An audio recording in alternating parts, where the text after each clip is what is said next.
हाय friends, मैं हूं Manav. Welcome to Movie Shuvy. करते हैं आपस में बहुत बहुत सा नमस्कार। तो आप लोग ये पूछ रहे थे कि भाई स्काई फोर्स जो है वो काफी ज्यादा जबरदस्त पिक्चर तो हो गई, क्या ये प्रॉफिटेबल होगी कि नहीं होगी? डे वन के अंदर जिस तरीके की मार्केटिंग करेगी, तो मेरे ख्याल से आगे भी जो फिल्म मेकर्स हैं वो ही डिप्लॉय सेम तरीके की मार्केटिंग स्ट्रैटेजी करना चाहेंगे, ताकि जो लोग नहीं जा रहे हैं थिएटर उनको एक पुश मिल जाए। अब एक गलत आदतें ना पड़ जाए कि भाई पब्लिक जो है वो वेट करती रहे कि भाई हमें, या तो जैसे पहले आदतें पड़ी थी कि ओटीटी पे चले जाएंगे और फिर हमें पिक्चर देखने को मिल जाएगी, कि जब तक हमें पूछ ही नहीं दोगे हम जाएंगे नहीं। तो मेरे ख्याल से थोड़ा सा बैलेंस बना के चलना होगा। हर मूवी को जरूरत नहीं होती है इसकी।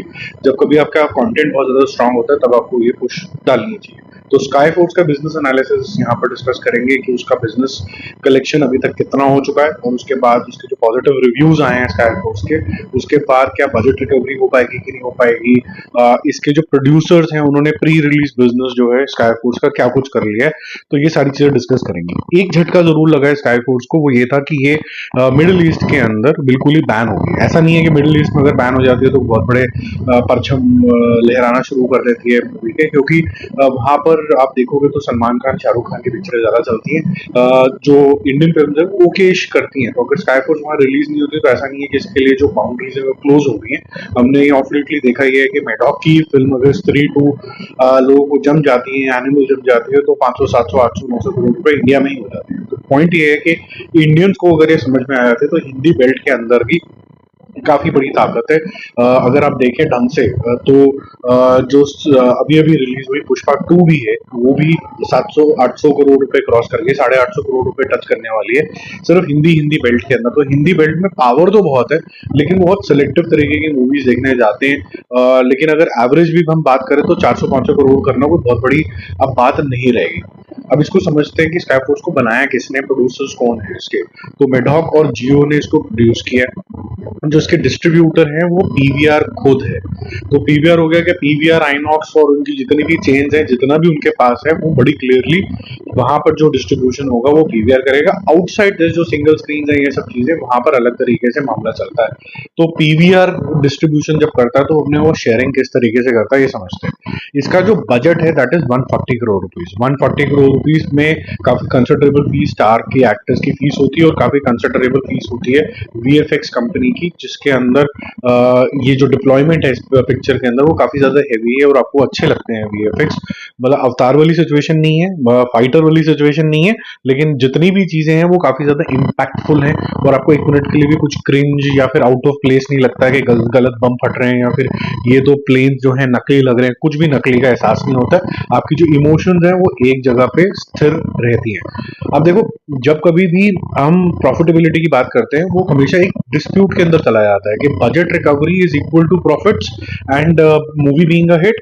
वो एक नजरिया है, या फिर एक नजरिया है कि हमारे को पहले प्री रिलीज बिजनेस कितना हो चुका है प्रोड्यूसर्स का, तो सारा जो फोकस चला जाता है कि प्रॉफिटेबिलिटी का, वो चला जाता है कि डिस्ट्रीब्यूटर ने पैसे कमाए कि नहीं कमाए। देखो, सेंसिबल चीज ये है कि अगर मैंने कोई भी प्रोडक्ट बनाया, और मान लीजिए कि मैंने एक शूज बनाए, ठीक है। अब शूज बनाए मैंने 100 रुपए के, ठीक है। अब मैं 100 रुपए में वो जूता जो है वो मेरी जो लागत है वो आई है। अब जब तक मुझे 100 रुपए नहीं मिल जाते मैं प्रॉफिटेबल नहीं होऊंगा। लेकिन मान लीजिए उस जूते के ऊपर, मान लीजिए एक साइन डालने के लिए, एक सिर्फ साइन डालने के लिए कि ये जूता जो है ये, मान लीजिए कोई मूवी स्पेशल है, ये इसके अंदर ये किसी शाहरुख खान ने पहना था, सिर्फ ये बोलने के लिए 10 रुपए आपको मिल जाते हैं। तो आपकी मूवी की जो लागत होगी वो होगी 90 रुपीज। तो 90 रुपीज जब आपकी जेब के अंदर आएंगे तो आप बोलोगे कि ये प्रॉफिटेबल हो गया मामला। तो हो सकता है 100 रुपए की लागत का जूता आप 100 रुपए में ही बेच दो, क्योंकि 10 रुपए तो आपने इसकी जो राइट्स जो आपको मिले वो लगाने के कि भाई ये शाहरुख खान ने भी पहना था, वो वाला भी मामला आपका 10 रुपए की प्रॉफिटेबिलिटी आ जाता है, आपने 10% कमा लिया। ऐसी मूवी की बिजनेस के अंदर होता है। एक समय था जब मूवी रिलीज होती थी थिएटर के अंदर, और थिएटर ही सिर्फ एक राइट जो बिकते थे वही एक स्ट्रीम था इनकम का, तब ये बात एकदम सही थी। लेकिन जब आपकी जो राइट्स की जो स्ट्रीम्स हैं वो अलग अलग हो जाती हैं, तब इसको थोड़ा अलग नजरिए से देखना जरूरी हो जाता है। और एक सेंटिमेंटल तरीका भी है। सेंटिमेंटल तरीके पे पहले बात कर लेते हैं कि बजट रिकवरी नहीं हुई तो हम नहीं मानते हिट है या फिर। अगर आपको बजट प्रोड्यूसर ना बताए तो आपको तो पता भी नहीं चल सकता। तो मेरे ख्याल से वो सेंटिमेंट्स का कोई फायदा नहीं है बात करने का, उसको हम रखते हैं साइड के अंदर। प्रैक्टिकलिटी के अंदर क्या होता है, देखो, जो प्री रिलीज बिजनेस है प्रोड्यूसर साहब के लिए, मेडॉक और जियो के लिए, जियो स्टूडियो ने ये बनाया है। वो क्या बनाया है, पहले तो जो इसका म्यूजिक है वो सारेगामा ने लिया, कम से कम 15 से 20 करोड़ रुपए उन्होंने दिए होंगे। जो ओटीटी राइट्स हैं वो हॉटस्टार लेने की कोशिश कर रहा है with a combination of satellite rights, जो कि करीबन करीबन स्टार गोल्ड के पास जाएंगे। वो 80 से 90 करोड़ रुपए या 100 करोड़ की डील हो सकती है, considering now the movie is hit. जितने भी ऐसी मूवीज हैं जहां पर थोड़ा सा डाउट रहता है लेकिन अच्छे प्रोडक्शन हाउसेस से आ रही हैं, हीरो अच्छा है लेकिन चल नहीं रहा है, तो उसके ऊपर आजकल एक फुल स्टॉप सा लगना शुरू हो गया है कि एक बार मूवी का पहला स्टेप देख लेते हैं किस तरीके का है। तो आपने पोस्टर्स में भी देखा होगा कि इसके अंदर कोई भी अनाउंसमेंट नहीं हुई है कि इसका ओटीटी पार्टनर कौन सा है। जो इसके अलावा में जो सेकंड जो कंटेंशन के अंदर है वो है नेटफ्लिक्स। हो सकता है कि नेटफ्लिक्स जो है 60 से ऊपर की वो कीमत लगा दे और वहां पर ओटीटी राइट्स उसके ज्यादा बिक जाए। तो ओटीटी चाहे वो नेटफ्लिक्स के पास जाए, हॉटस्टार के पास जाए, 60 करोड़ रुपीस लगभग लगभग आएंगे। और ये मैं आपको बहुत ही नॉमिनल बता रहा हूँ क्योंकि इससे पहले जो अक्षय कुमार की मूवीज हैं इससे ज्यादा रेट के अंदर बिकी हैं, एसी के अराउंड बिकी हैं, जो ज्यादा थिएटर के अंदर चली भी नहीं है। क्योंकि ये चल गई और मेडॉक के पास अपनी एक अपनी पावर हो चुकी है, क्योंकि वो काफी अच्छी मूवीज बना चुके हैं, ऑफ लेटली डिलीवर कर चुके हैं और ये मूवी को भी अच्छा ओपनिंग मिल गया है। तो मेरे ख्याल से ये 60 नहीं कम से कम 80 तक जाएगा और इसकी जो डील होगी कंबाइंड अगर हॉटस्टार के साथ होगी तो कम से कम 100 करोड़ की होगी। लेकिन फॉर दिस वीडियो मैंने मिनिमली लिया है कि 60 का आपका ओटीटी जाएगा और जो आपके टीवी राइट्स जाएंगे वो करीबन करीबन 25 करोड़ रुपए के आसपास जाएंगे। ओवरसीज जैसे मैंने बताया लिमिटेड तरीके से रिलीज हुई है क्योंकि ये बैन हो चुकी है मिडिल ईस्ट के अंदर, तो वो करीबन 10 करोड़ रुपए के आसपास का ओवरसीज बिका होगा। और जो इसका जो प्रिंसिपल डिस्ट्रीब्यूटर है वो है पीवीआर खुद। अब पीवीआर ने इसके साथ क्या अरेंजमेंट किया होगा कि हम मिनिमम गारंटी लेंगे, 70 करोड़ रुपए जी हम आपको अपफ्रंट दे देंगे और उसके बाद प्रॉफिटेबिलिटी शेयर करेंगे अगर 100 करोड़ रुपए पार कर जाएगा। ठीक है, अब आप ये चीज नोटिस करिए कि जब कभी भी डिस्ट्रीब्यूटर कोई पिक्चर खरीदता है उसको शेयर करना होता है एग्जीबिटर के साथ आधा आधा। मतलब कि अगर एक नॉर्मल डिस्ट्रीब्यूटर होता तो 70 करोड़ रुपए उसको वापस कमाने के लिए लगभग लगभग 130 करोड़ रुपए का बिजनेस करना पड़ता मूवी को।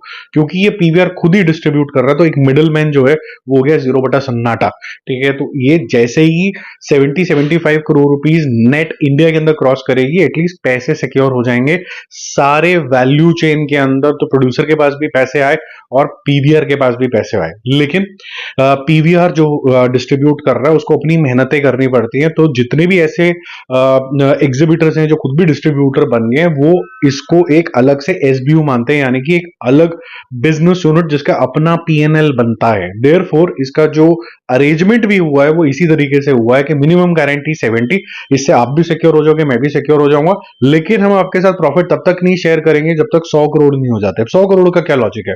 100 करोड़ रुपए का अगर बिजनेस होता है उन्होंने 70 लगाए तो 30 करोड़ रुपए का मार्जिन आता है जो कि अप्रोक्सीमेटली 45% ऑफ द रिटर्न है। तो पीवीआर भी एक किस्म से सिक्योर हो जाता है, बहुत उसका डिस्ट्रीब्यूशन बिजनेस भी, और अगर हम कुछ एट्रीब्यूशन डालें इसके एग्जीबिटर्स की तरफ वो भी सिक्योर हो जाता है। लेकिन ये मूवी उससे ज्यादा जाएगी। लेकिन 2 मिनट के लिए हम देखते हैं कि प्री रिलीज बिजनेस हुआ कितना।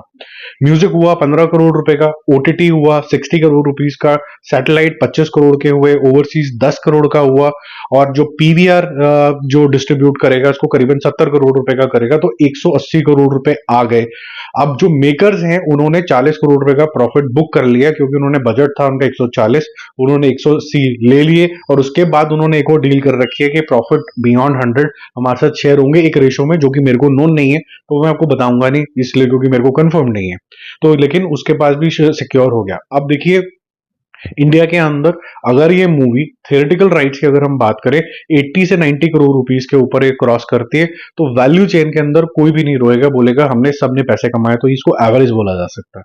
हिट तब होगी जब ये 100 करोड़ का आंकड़ा पार करेगी इंडिया के अंदर। ठीक है, लेकिन मैंने आपको ये भी बोला था कि सेंटिमेंटल अगर वैल्यू लेके चले जैसे पुराने जमाने में चलता चला जा रहा है, बजट नहीं रिकवर हुआ तो हम नहीं मान रहे। तो जिन्होंने ऐसे नहीं खेलना है तो भैया 140 करोड़ रुपीस नेट के अंदर अगर ये बजट क्रॉस हो जाता है तब आप मान लीजिएगा। लेकिन अब अगर हम ये देखें कि इसने कितना रिकवर कर लिया तो आप बोलोगे किसी भी एंगल से आप मान लो ये पिक्चर सुपर हिट ही है। फॉर एग्जाम्पल डे 1 में आया था 15.3 करोड़ रुपीस और सेकेंड दिन इसका करीबन करीबन 26 से 26.5 करोड़ आया है। काफी मैसिव इनकम आई है इसकी। तो 41.5 करोड़ रुपीस इसके ऑफिशियल नंबर्स हैं। 54 crore rupees world wide collection है। डे 3 की बात करें, आज 30 से 31 करोड़ रुपए ये करने वाला है, जिससे इसका टोटल हो जाएगा करीब करीब 70 से 72 करोड़ रुपीस।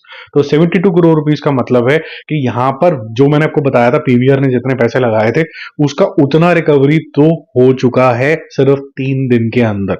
इसके बाद जो भी बिजनेस करेगी, अगर मान लीजिए यहां से सिर्फ 3 दिन में अगर सिर्फ बोले कि इसके बाद बिजनेस जो है डबल होगा, तो अगर यहां से 140 करोड़ भी करती है जो फर्स्ट वीकेंड वाला इसका बिजनेस होगा, या 15 दिन में भी होगा, तो आप ये मान के चल सकते हैं कि इसका ये जो बजट रिकवरी वाला भी जिनका माइंडसेट है वो भी ये हो जाता है। ये पिक्चर मेरे ख्याल से ग्रॉस लेवल पे इजिली 200 से 225 करोड़ कर सकती है, विच मीन्स कि everybody in the value chain has made money.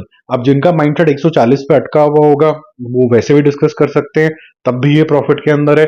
अगर जिनको लगता है कि अगर हम जो डिस्ट्रीब्यूटर है इन बिटवीन जो चला रहा है सारी गेम, उसके भी पैसे रिकवर हो रहे हैं, किस पॉइंट पे हो रहे हैं वो भी मैंने आपको बता दिया है। क्योंकि कई लोग जो होते हैं वो कंफ्यूज हो जाते हैं, इसके अंदर बजट नहीं रिकवर हुआ तो बिलक से जाते हैं, पता नहीं क्यों। तो बड़ा मजा आता है कि किसी तरीके से पिक्चर को फ्लॉप बोल दो। और इस यही वजह है क्योंकि डिस्ट्रीब्यूटर पैसे कमा लेता है, प्रोड्यूसर पैसे कमा लेता है, ओटीटी के पास भी पैसे कमाने का जरिया हो जाता है क्योंकि वो बड़े सारे लोग उसकी सब्सक्रिप्शन ले लेते हैं, इसीलिए वो पिक्चरें बननी भी शुरू हो जाती हैं। इसलिए ये जो एक्टर्स होते हैं इनको और चांसेस मिलते रहते हैं, क्योंकि ये किसी ना किसी तरीके से सबके लिए पैसे बटोर के लेके आ जाते हैं। लेकिन ये मूवी थोड़ी ज्यादा अच्छी मैं मानूंगा क्योंकि इसके अंदर किसी भी एंगल से कोई लॉस नहीं होने वाला। बाकी अगर आपको और कोई क्वेश्चन है तो कमेंट करके जरूर बताना। Bye bye.